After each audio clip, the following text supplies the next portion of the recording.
Back in court, the man arrested in the 2016 disappearance of his 8-year-old daughter and her mother. 55-year-old Gustavo Castaño Restrepo went before a federal magistrate, and that was this morning.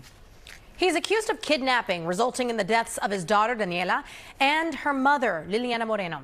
This afternoon, we're hearing from his defense attorney, as well as reaction from the Moreno family, who have spent the last 8 years wondering what happened to their loved ones. Let's get to Julia Bagg, who brings us the very latest details from outside of the courthouse.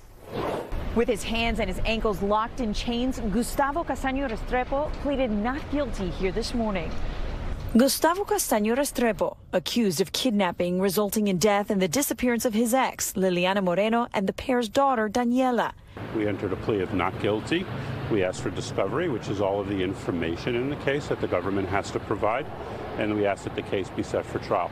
His defense attorney, Phil Reisenstein, shared some insight into what happens next. The government needs to make a decision about whether or not they're going to seek the death penalty. If they do, that will require some work between defense attorneys, prosecutors, and the court. We're prepared for that. Of course, we strongly hope they don't do that.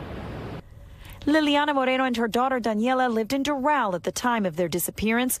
Mother was 41 and daughter was only 8.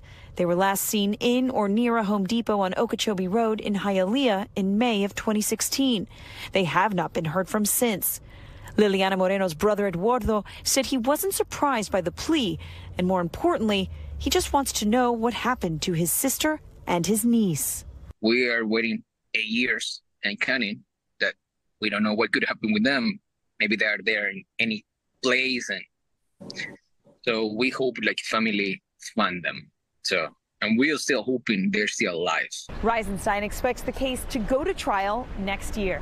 In downtown Miami, Julia Bagg, NBC6 News.